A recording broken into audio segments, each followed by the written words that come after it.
You're listening to Brainwork Framework, a business and marketing podcast, brought to you by focus-biz.com. Business owners, early entrepreneurs, and simply put, dream chasers. What do you need to succeed? Is it the coaching, the consulting, the tools, the knowledge, the resources?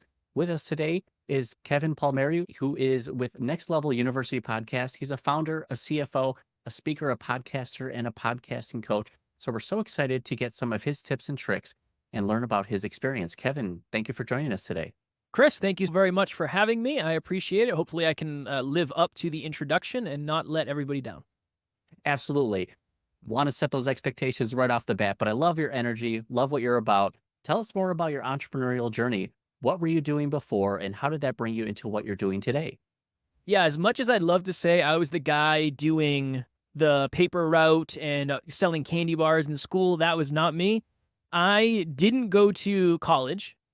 I just didn't want to do more school. I didn't like school, and I thought to myself, look, I don't want to do 4 years to figure out what I want to do. So I just did a bunch of odd jobs. I pumped gas at a gas station.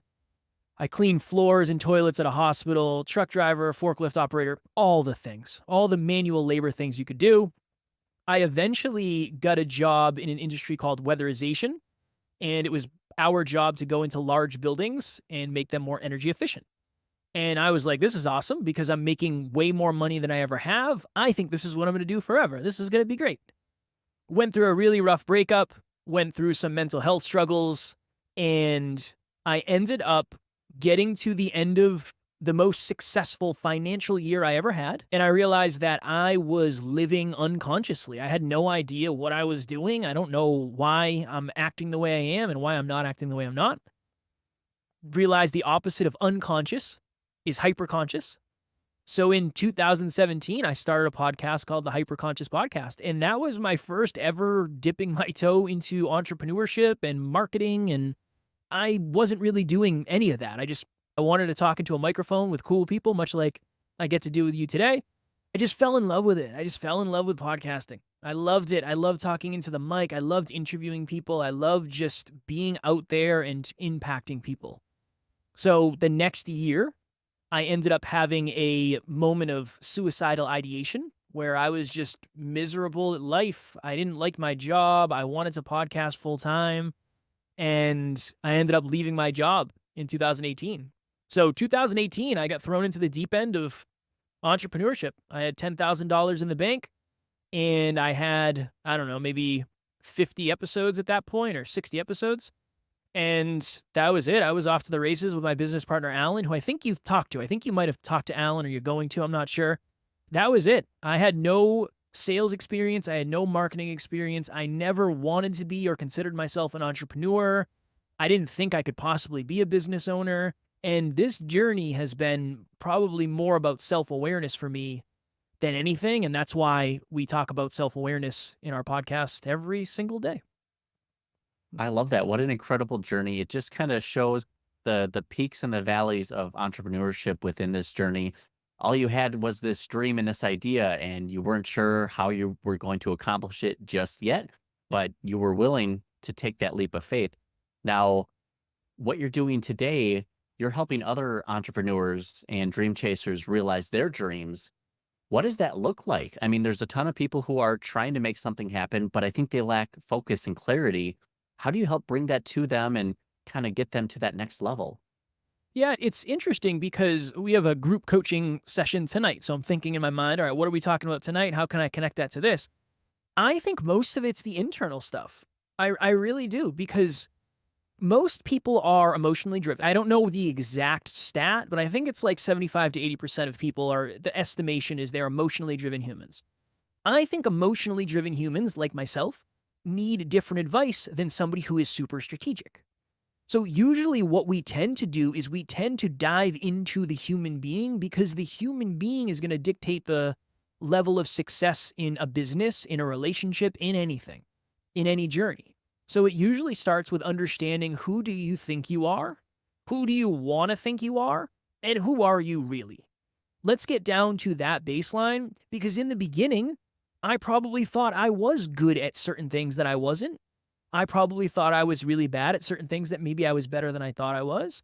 And if I knew that sooner, I would have been able to leverage those strengths, work on those weaknesses, and then figure out how to best approach different situations. Let's start from a place of self-awareness.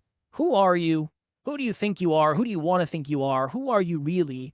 And then from there, we really start to build in habits. We are just unsexy when it comes to the fact that we just track habits and we do the same things pretty much every day. But you use that word focus and consistency are two superpowers. And if you can focus on the right 5 things for the next 5 years, you are going to be more than 5 times more successful than you are today. So it really is that. Let's understand who you are as a person.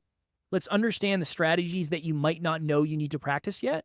And then let's try to put systems into place so you can be consistent, you can be focused, and you can get the results you want. I love that sort of self-reflection that you have to take a moment and look at who you are currently and who you want to be, because we need a level of emotional intelligence and self-reflection to understand, what is it that I actually want and how do I get there? When we make business decisions based on emotions alone, we tend to be very clouded in our judgment. When we only focus on just the profit or the numbers, we kind of lose what people Yeah. really want from us, that emotional connection. So trying to find that blend together is important. But one thing you mentioned is the habit tracking.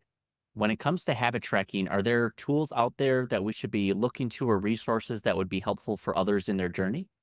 I would say Atomic Habits by James Clear, one of the best books ever of all time. If you haven't read it, it's always worth a read. If you've read it, maybe check back in because you never know, right? We don't always practice the things that we know we should. We're all guilty of that. I'm guilty of that. So yeah, that's a great book. We have an app where you can track your habits. It's beta, so it's not the greatest yet. We're working on it. You know how it is in the beginning. But there are a ton of different apps out there. There are Facebook groups, spreadsheets. I think whatever is most sustainable for you is probably best. If writing it down on a notebook, I have a notebook right here. If that works best for you, do that. If journaling every day and doing it while you journal, do that. Whiteboard, do that. Apps, do that. I would say whatever is the lowest barrier to entry for you and the most sustainable for you, the way to do it. And just try your best to think to yourself, okay, when I'm baking a cake, I have the ingredients, I have the temperature, and I have the time. If the temperature is off, this is the result I get. If the time is off, this is the result I get. If the ingredients are off, this is the result I get. It's the same thing for your goals. It really is. It's just we usually don't yet know the ingredients. We don't know the temperature. I don't know the time. And if we can figure out, okay, well, what are the habits to figure those out, right? If you're in a business that relies on sales, you got to prospect every day. That's one thing. If you do that every day forever, you will be successful. If you have a business and you don't track your numbers, specifically your financials every day, it's probably not the best thing. So if you just did that every day, your awareness would be higher and you'd make different decisions. It doesn't have to be every day I send 500 emails. No. I would much rather start with every day I send 1 email, and then 2, and then 3. I like starting very small and sustainably. So that's what I would suggest anytime we're trying to build a new habit in any arena. I think that's really smart because oftentimes we get really ambitious. It's late at night. We're like, tomorrow I'm going to make all these changes. Tomorrow comes and now the accountability happens. And we're like, I don't know if it was that important, or 500 emails seems very daunting. So Yes. I think starting small is going to be the way to start, build that foundation for that habit, and just realize going forward, if I want to make a difference, if I want to have impact, this is what I need to do. I just have to do it. It's going to be tough, but just do it. Take action. Start embarrassingly small. That is the advice I'm telling you. I think that is the best thing in the world because then you prove to yourself you can do it. I know now that the level of business success I wanted in year 1, I was not capable of handling. It would have been too much. If you gave me 100 clients in the first year, I would have lost 99 of those clients. For sure.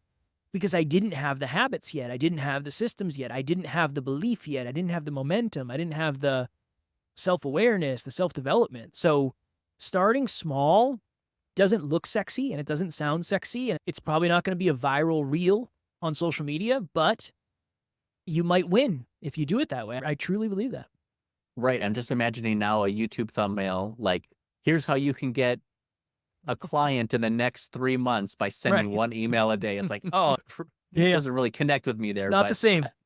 no, but it's something that you need to understand within your journey is that, yes, if we could share this advice with our younger self to get further ahead faster, that would be great. But I don't think many of us are prepared to handle Yeah. what comes with that as the journey progresses.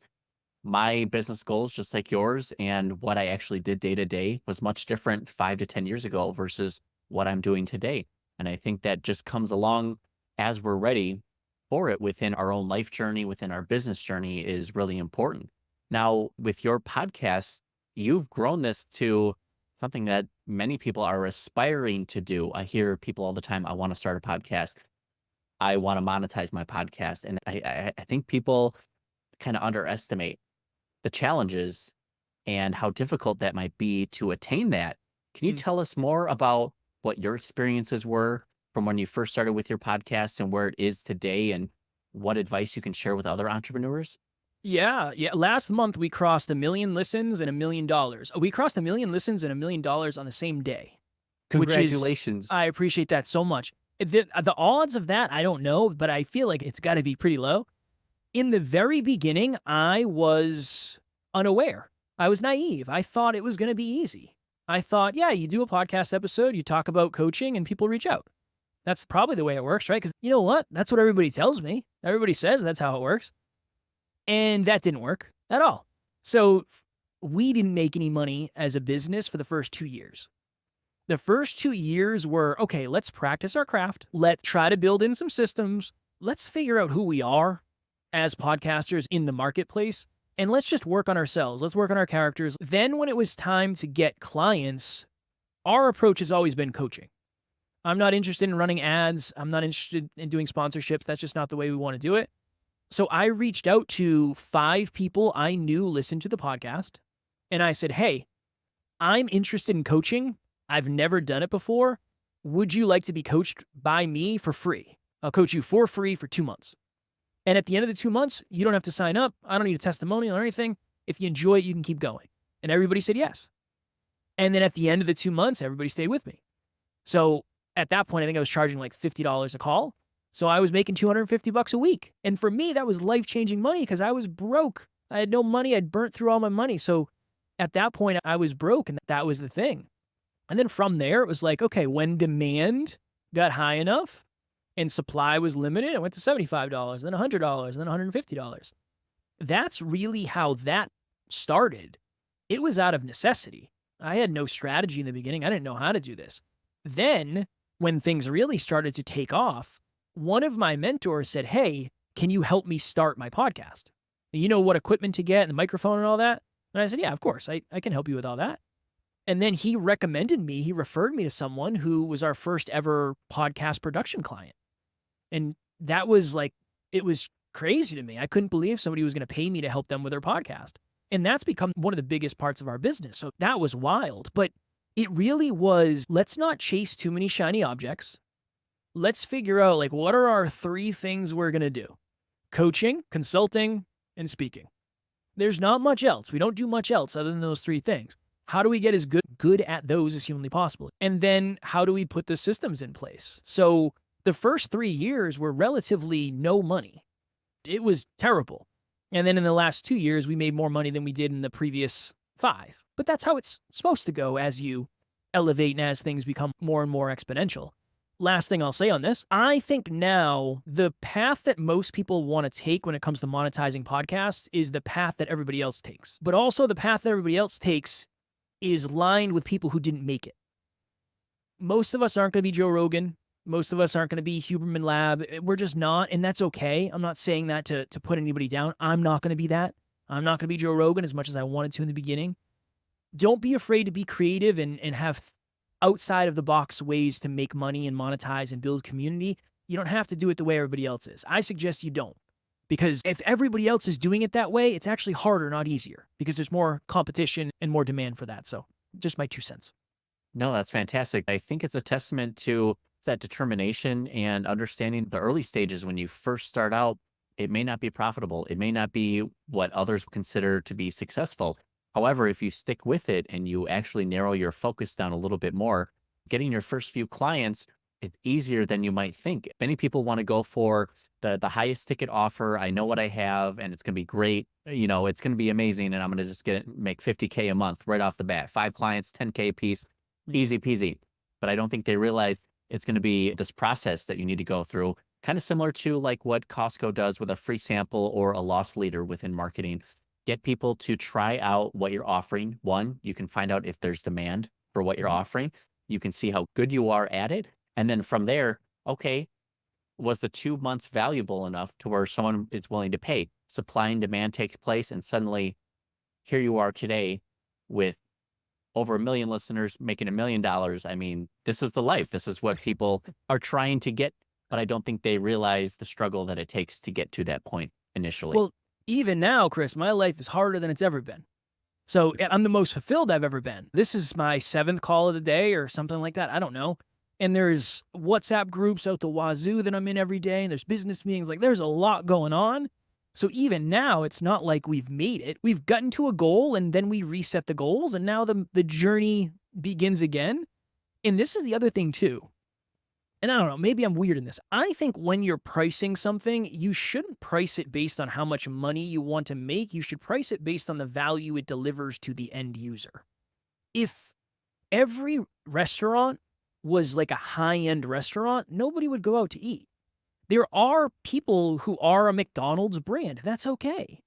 There's nothing wrong with that. McDonald's is one of the most successful companies in the world, one of the most successful restaurants in the world. I think that's a conversation that, I don't know, people don't like having.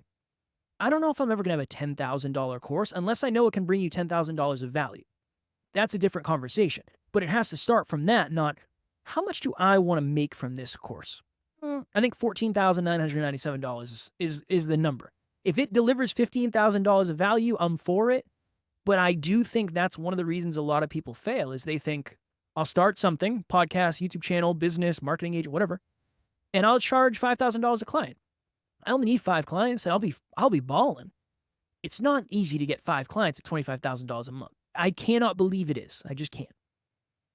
No, but I think everything that you mentioned is just a reality check for many business owners and entrepreneurs. And it's not to deflate the excitement that they have about starting or pursuing the business. But something you mentioned previously in another question that we asked was knowing your value of when you're really good at something versus you're not. But also in any competitive space, you don't always have to be the best or the most affordable. You just have to get your piece of the pie, whatever you're comfortable with. Even in the most competitive markets, even for me with like wedding DJ services, I was able to craft just a piece of the pie that I was comfortable with and get to a level that I wanted to achieve. Anyone can achieve that. You just have to, stick with it and find that value. Yeah. It's a very challenging conversation because there are a lot of people who are undercharging. Like you've been doing this for 10 years and you still don't feel like you're deserving of what this person's willing to pay you. Like I experience that all the time. I work with a lot of clients who are humble, heart-driven humans who undervalue themselves. And that's a thing that will perpetuate if you allow it. But I've also worked with other people who they're like, no, I'm not going to coach anybody unless it's $500 an hour. It's like, you've never coached anybody before though. Why would you pay someone who's never coached before $500 an hour? I feel like you're setting yourself up for failure. And then you're going to convince yourself, well, podcasting just wasn't for me, or YouTube wasn't for me, or whatever wasn't for me. I think the strategy might be off. Everybody starts somewhere. And most people started lower than you think. You just forget about it. I started coaching for free. $3 and free cents. Just nothing. Making $0. That was one of the best decisions ever, in retrospect. If I started charging $150 an hour, I wouldn't expect anybody to work with me. I understand. When you start something you love, you want to make money. It makes sense, right? That's why a lot of people start dream chasing in the first place. If I could do what I love and make money, life would be amazing. Don't forget that you still get to do what you love in the beginning, even if you're not making money. That's still a win. It might not feel like it, but it's a win. Absolutely. And even all the foundation and laying the groundwork that you're putting in the beginning is building into something that's going to be more solid and sustainable in the future. Many people equate it to, I just have to sprint, and people don't realize it should be more like a marathon. go at a steady pace. Make sure you are planning and preparing an equal amount of time as you are taking action. There's many people who don't plan enough and they're just a wild card. They take action, but they never learn from it, and vice versa. People who are stuck in the learning and planning phases, just one more podcast, one more YouTube video is going to teach me that secret sauce that I need to be successful. In your opinion, what is the secret sauce? What is that advice that people are kind of waiting to hear to take action? I think it depends on the person. You're always going to feel like an imposter unless you push the boundaries of imposter syndrome. So if you're waiting to not feel like an imposter, you're going to be waiting forever. Before this, I had that moment. I had imposter syndrome. What do I know about business? I have that all the time. I think that's a good thing. So if you're on that end, imposter syndrome's never going to go away unless you continue to push it. And I don't know if it ever will. And then on the other end, you can't expect the beginning of anything to be perfect/great. Even great is a challenge in the beginning. I've had so many clients who give me money, Chris, this happens all the time, and then they ghost me. I'm holding thousands of dollars from people who have given me money and will not respond to me. They get stuck in the shame cycle of, I didn't show up and now I've lost momentum and now I feel bad and now it's too late and now this and this. And it's like, none of that is true. So I think the simplest thing is, regardless of how pretty the action is, you will get lessons. Whether the action is terrible or the action is great, either way, you're going to get lessons, and those lessons become a new foundation that you can build on. But without action, nothing is going to change. And if anything's going to change, you're going to delude yourself into thinking you shouldn't do it because you've waited too long or you've lost momentum or it's too saturated. Action is great. Even if it's crappy action, it's better than no action. Absolutely. And we can learn so much from that action as long as we're open and willing to be receptive to those life lessons that are going to teach us along the way. And if what Kevin described as you, the entrepreneur who sends over money and gets stuck in this loop, I'll have my Venmo link available down in the show notes so you can go ahead and get started. But I think that's important for us as entrepreneurs to realize we should be lifelong learners. We will never, ever really be an expert in any certain field. There's always going to be something that changes. But again, that exchange of value, even though I may not be the best video editor or content creator, the value that I can provide to other people, we're bringing tools and knowledge and resources that others may not have even heard of before. So you got to understand, you have your big McDonald's chain, you have your mom and pop burger stores. It's like, just find a way that you can provide value to others. And suddenly you have a business, you're creating something. Yeah, I'm curious to the stats of like how many Instagram profiles there are with more than 1 million followers, because I'm willing to bet that most of us haven't heard of 99.9% of them. But it doesn't mean they're not out there. And there's restaurants you've never heard of that are wildly successful. There are artists who have millions of streams you might never hear. The world is a really big place, and there is a lot of opportunity. If we think of like the Super Bowl, let's say 30 million people watch the Super Bowl. That's a very small percentage. I mean, that's 10% of, maybe not even at this point, of the US. That's considered like a massive success. So the world is a really big place, and there's a lot of opportunity. And just because not everybody knows you doesn't mean not enough people don't know you to the point where you can be successful. Yes, absolutely. I completely agree. There is opportunity. It is everywhere, even though with inflation getting crazy and interest rates and just big corporations who are putting the hammer down on password sharing or taking away features. I feel like us as the lower level business owners, that's our opportunity to then provide value to others where there may be a gap within the market. And again, with how competitive the world is, you could still be successful while still competing with many other business owners, millionaires, entrepreneurs that are out there. For you, what has been the most impactful either video, podcast, YouTube? What is a resource that has been so good to you that you want to share it with others? I know you mentioned Atomic Habits, but is there another one that you could share? Yeah, I would say The Compound Effect by Darren Hardy. Great book. My business partner is obsessed with it, so I've become, through a relationship with him, obsessed with it. It's just wild how if you just do it for long enough, we wouldn't be having this conversation if I had 10 episodes. There's no way. I wouldn't know anything and there would be no value to add. But if I just do something for long enough and I get a little bit better and a little bit better and things start to compound, and then you start to have more listens in a day than you had in the first year. And that's when things get wonky. So yeah, The Compound Effect is a really valuable book for anybody. I think it's super powerful, just understanding compounding and how when you do something for long enough, you're really, really setting yourself up for success. I love that. Now, with all the past coaching and consulting that you've done, with all the clients that you've worked with, do you mind sharing a story about where that entrepreneur was in their journey and where they are now because of your coaching, consulting, or at least, being a part of that experience? Yeah, one of my favorite ones ever of all time, because it has to do with self-awareness. I was working with a client, he was a truck driver. And because he drove long distances, long haul, he would just devour audiobooks. He would just be driving for 8 hours. He'd have 8 hours to listen to audiobooks. He'd hammer out 2 audiobooks. He was so consistent. He said, I want to start an orthodontics practice. And I said, why is that important to you? He's like, I don't know. There's something about when you see someone smile and they have the confidence to smile, it just lights up a room. I said, that's awesome. This was a good human being. But then we started to talk about what was important to him as a human. And we were talking about, is movement and freedom important? Is certainty important? Do you want to travel? What does that all look like to you?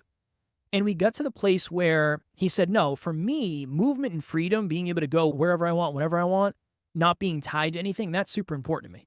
And I said, okay, I have a client who is an orthodontist, and that takes like 8 years of school, and then you have to like build your own practice somewhere. You're probably going to be put for like 12 years in a specific place. Is that still something you want to do? And he said, I don't know, man. Maybe not with that information. So he ended up pivoting from that. He used his income as a truck driver and he got into real estate. And I don't work with him anymore, but he was in our community for a long time. Last I knew, he had either 2 or 3 properties. He was saving up for his next one. He was doing really, really well, had a lot of money in the bank. He was capable of that the whole time. We talked about a lot of things and we learned from each other, obviously. But it was a very simple pivot. As a human being, do you actually want what you say you want? Because if you don't, you might get what you want and find out that you didn't want it in the first place. Sometimes those pivots are the most important ones. And it was just from a conversation and curiosity. So I think that's a really good example of just self-awareness and understanding yourself and how that really dictates success and alignment. Absolutely. It's so important for us to self-reflect and understand where and what it is that we actually want. Because as you described, hey, you're going to have to, stay put for about 12 years. Is that going to jive with what you're trying to do? And he was like, Right? whoa, I don't even know if I'm going to want to do this in 12 years. It's not actually, once you kind of peel back the layers and understand what is it that you really want, what are you trying to achieve through that discovery process, then you can understand, okay, maybe this might be the right direction or it's the wrong direction. And let's find something that better aligns with those goals and that end result that you're hoping to achieve. 100%. Absolutely. Now, Kevin, what is on the agenda for the rest of 2024? You just reached a goal. What's the next milestone that you're achieving, or are you just kind of basking in the glory of celebration here? If my business partner heard me say that, I'd be in trouble. So I can't say that. I'm not really sure because we set quarterly goals. So we'll end up setting more quarterly goals. And that's kind of it for now, right? It's just get a little bit better every day. Get better as a podcaster, get better as a husband, get better as a business owner, as a leader, all of that stuff. So I couldn't give you specific ones because I think right now we're in a phase of, okay, we crossed a big chasm. Now a lot of the work we have to do is internal, right? I think it's that juggling act of you do the internal work, you get external results. The external results reveal things about you that you didn't know, and then you got to do the internal work. So I think the next phase for us is going to be internal work that most people, I was going to say unfortunately won't see, but it's probably fortunate because it's probably going to be ugly. Right. Absolutely. Yeah. There's a dark side and a light side to any situation, and especially within entrepreneurship and owning a business. The tasks, everything that needs to get done compounds, and the things that you need to work on are going to change over time as well as you start to build and grow your team. You're building processes and standard operating procedures, trying to help build this work culture now for getting people behind on the mission. And this is what we're trying to achieve. Just everything that you shared is so helpful for others who are chasing that dream currently, trying to start their podcast, trying to get to the next level in business, or simply just have the idea and they need something to take them off the cliff to actually go for that next step. Now, for those who are interested in learning more about you and getting connected with you and your offer and your services, where can people find out more about you online? I would just say search the podcast. That's probably the best place because you're going to hear us every day and you'll get a really good idea of who we are because we talk about our real lives very often. So yeah, just search Next Level University. We're on all the podcast platforms. We're on YouTube. We do an episode every day. So after you listen to Chris's episodes, you can check out ours, but make sure you listen to Chris first. And that's probably the best place, I would say. Make sure you go over to Kevin's podcast so you can find all the wonderful entrepreneurs and business stories and successes that they share on there. And I tell you, nothing is quite like podcasting here. This opens up new connections and conversations that we would not normally have out in the wild. Our community can only be so big. So when we open up this new medium, this platform to allow others to speak, you get to learn a lot and share experience and knowledge with others. Has there been a podcast guest that you've had that just impacted you so much? I was like, wow, this is really going to help me elevate my business or change the way I think of things? That's a great question. We had Phil M. Jones, and he has written a bunch of sales books, magic words, exactly what to say, exactly how to sell. He's probably the best speaker I've ever encountered. He is just a phenomenal speaker. That was very inspirational to me to really level up because it was like, okay, yeah, there's levels to this, and I am not even close to this gentleman's level. So that was really humbling. We've gotten the opportunity to interview some professional mixed martial arts fighters that I used to look up to when I was a kid. So like that was really cool. But I think from a business perspective, specifically, we interviewed Lori Harder a long time ago. And she said something that I'll never forget. And I say it all the time, and I tell this to clients and community members. Consistent 70% days are better than spotty 100% days. Not every day is going to be 100%. You're not going to get everything done most of the time. But if you can put one foot in front of the other and just get a little bit done every day, it might never be the amount you want, but that's okay. It's 70%. Just get 70% done, and that's better than you waiting for Sunday to do 100%. So that's always really stood with me. We have some episodes that are 70% episodes. It's not my best work. I forget what I want to say. I don't really know where I'm going with certain points. That happens often. We have some hundreds for sure, but we don't rely on those. We rely on making sure we show up every day. 70% is better than 100. Kevin's out here speaking the truth about communication practices and podcasting. What really happens behind the scenes. It's so I gotta true. keep it real, Chris. I gotta keep it. That's what people want. People want to connect with other humans. They don't need perfection. They just want to see real people have a conversation, have connection. And the more that you can either educate or entertain, if you can do both, you got a winning strategy there. But I'm sure there's so much that goes into it. What are some other tools for other pod or entrepreneurs in general that you would recommend? We've done some habit tracking with the apps. Are there some software tools that can help take people's either content game to the next level, how they edit things or how they post them? That's a great question. Metricool is a great poster. Like you can plan all your posts. There's a million of those though. The one we use is Metricool, and we use that for a lot of clients. That works really well. There's a million things where you can take long form video and break them up into short form with AI. Opus Clips is one we use. That's really good. What else? Yeah, those would be the big ones. I would say no matter where you are, try to find a mentor.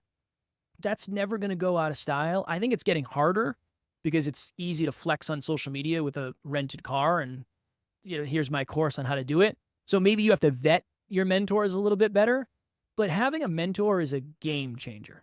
I have a business partner who coaches me all the time. I have a built-in mentor, and it's one of the best things ever of all time. I wouldn't be nearly as far as I am without him, and I don't think that's ever going to change. So apps is great. AI is great. Tools are great, but training, if you have some really good training, you're going to go far.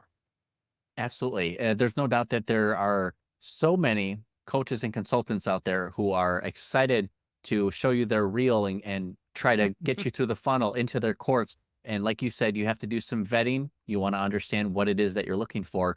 And even a free consultation, something to understand, okay, does this person actually know what they're talking about? Are they really caring about my situation and my struggles and what I need help with? And what are the results of other people? For you, you had the opportunity to do this for free, but that showcased results, and then you could then multiply that from there. But unfortunately, too many people are trying to throw something together quickly, try to get some quick money, and they're not focused on the long-term results, the long-term gains. They are very short-sighted within that. So I think that's very important for you. You went 2 years without even Yeah. making a dime from it.